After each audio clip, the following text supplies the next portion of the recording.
naman, nakauwi na rin tayo sa bahay. Beba? Hala, lagot. Nakauwi na si Senyorita Princess, tsaka si Tia Tere. Oh, no! Asan ka na naman, Beba? Senyorita, andito po ako. Ano pong kailangan nyo? Bakit nagtagal mong sumagot? Siguro, kinakain na naman yung mamahalin naming pagkain, tsare. Hindi po. Naglilinis po ako sa kabilang kwarto, kaya natagalan po ako. Magsisinungaling ka pa sa akin? Eh ano yung nasa mukha mo? May pasas ka pa sa bibig? Hindi po to pasa, senyorita. Ipot po to ng butiki. Patikim nga, baka nagsisinungaling ka lang sa akin. Oh no! Ipot nga ng butiki. Kadiri! Ayaw niyo po kasing maniwala sa akin eh. Mami, oh! Tignan mo si Bebang, oh! Tinatawanan ako! Hoy, Bebang! Ikaw bata ka? Wala kang karapatan na pagtawanan to nag-iisa kong prinsesang si Princess, ha? Patawad po, Tia Tere. Ano? Tinawag mo akong Tia? Hindi mo ako tiyahin, no? Kaya wag mo akong mapiya-tiya. Ako lang naman ang donya sa pamamahay na to. Kaya tawagin mo ako ng Donya Tere. Wow! Hindi na po mauulit, Donya Tere. O siya, nakapagsahin ka na ba? Hindi pa po eh. Ang tamad-tamad mo talaga, Bebang, eh, no? Anong gusto mo? Ako pa magsasaing? Hindi po, Senyorita Princess. Nawala lang po talaga sa isip ko. Ang dami ko po kasing ginagawa dito sa may palasyo eh. Mami, si Bebang, oh, sumasagot pa, nagrereklamo, ayaw atang magsaing. Hoy, Bebang, huwag kang umustang senyorita dito. Dahil ikaw ang katulong. Kaya ikaw ang gagawa ng mga gawaing bahay. Totoo naman po yung sinasabi ko eh. Ang dami ko pong ginawa dito sa may palasyo. Naglaba pa ako, naglinis, nagugas ng pinggan, nagwalis, nagdilig. Iniwan ka sa akin ng nanay mo ni 20 pesos, walang binigay. Kaya magtrabaho ka, huwag kang patamad-tamad. Naiintindihan mo ba? Opo, Donya Tere. Naiintindihan ko po. Eto na yung lulutuin mong bigas, oh. Dapat, saktong 1 milyong butil to, ah. Walang susobra, walang kukulang. Kung hindi, yari ka sa akin. Ang hirap naman yan, Senyorita Princess. Bibilangin ko pa to isa-isa. Ay, aba, nagreklamo ka ba? Baka gusto mong palayasin ka namin dito at pulutin ka sa kankuhan. Oh, no! Opo, bibilangin ko na. Dapat lang, dahil ako nasusunod dito. Makalis na nga dito, na-stress ako sa'yo, nababawasan yung ganda ko. Big Bird, namimiss ko na si nanay. Nasaan na kaya siya? Gusto ko na siyang makita at mayakap. Pagod na ako dito. Kawawa naman si Beba. Ang bata-bata niya pa, para makaranas ng paghihirap. Ginawa na siyang alipin ni Princess tsaka ni Tere. Ay, kawawang bata. Kaya sumabalikan ang kanyang nanay sita. May langaw! Hey! Shit! Alis! Pasuway ko Princess na ko. Ginawa pa akong langaw. Pero godmother kaya ako. Makalis na ako dito. Baka mapisap pa ako. Hello guys! Magandang araw! Ako si Bebang! Nakikita niyo ba itong hawak ko? Ito yung lumilipad na helicopter! Linggo kasi ngayon eh, walang pasok, kaya maglalaro ako! Si Princess, tsaka si Iska, wala sila, kaya ako muna maglalaro! Panoorin niyo ako maglaro ng Hello Helicopter ah! Ayan guys, ilalapag ko na rito! Helicopter! Lumipad ka na! Wow! Ang taas! Taas pa! Hello! Nalaglag! Ayan, tumas muli! narating niya! Wow! Ang taas! Ang bilis niya! Ang cute! Tignan nyo! Pataas ng pataas! Wow!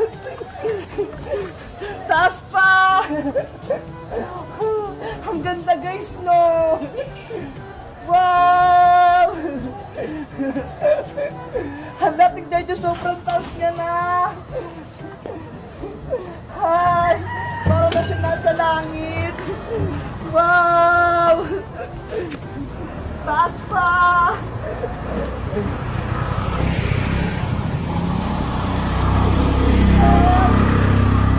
Ay! Tataas ulit yan! Diba guys, ang layo ng narating niya, tapos ang lakas-lakas pa. Balik tayo doon kasi ang daming tricycle dito eh.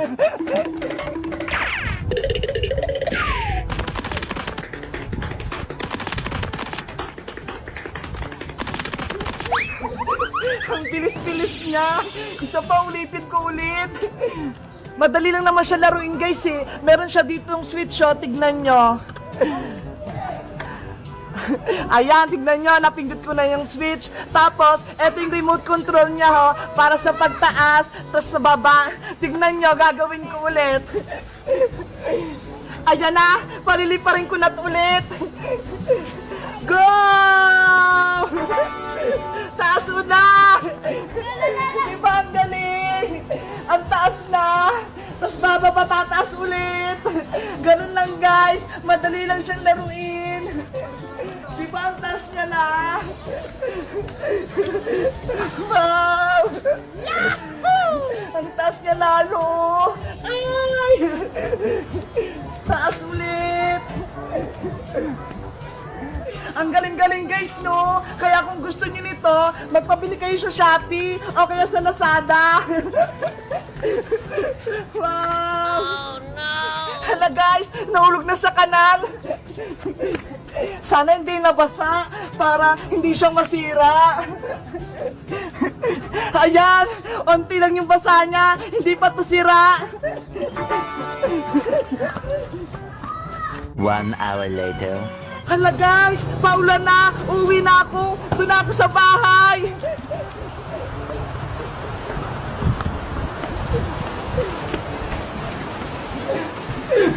Grabe, ang lakas ng ulan, gusto kong maligo. Maligo kaya ako. Papaalam nga ako kay nanay. Nay! Hala guys, hindi ako pinayagan ni nanay maligo ng ulan. Kaya dito na lang ako sa bahay. Antayin ko na lang sila Princess tsaka si Iska. Nagustuhan niyo ba itong laruan namin nila helicopter guys? Binili to ng mama ni Mateo sa Shopee. Mura lang daw, kaya hiniram ko. Tignan nyo ho, namatay na. Pero pwede nyo itong i-charge para sa susunod, pwede nyo uli siyang laruin. Sige na guys, bye-bye na. Abangan nyo yung susunod naming videos bukas ha. Bye-bye! Wow! Matigas na yung nilagay kong ice pop na ice candy rito sa may rib. Tignan ko nga kung masarap. Ang sarap nga! Ang tamis-tamis! Kaso, ang dami pa nito. Ano kayang gagawin ko? Hindi naman tumuubos eh. Ay, alam ko na! Magbibenta na lang ako para may pangbaon ako sa school. Panigurado, maraming bibili nito. Kukunin ko na nga lahat.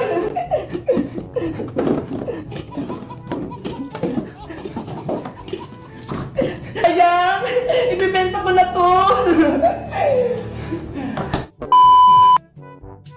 Ice pop, ice candy, bumili na kayo.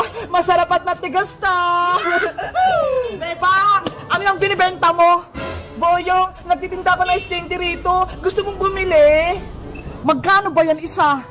5 lang. Pwede ka pang mamili ng flavor, pati iba't ibang kulay. Eto ho. Pabili ako isa. Ayun ho, yung ice candy kulay blue. Yay! May bibili na. Oh, ito Boyong.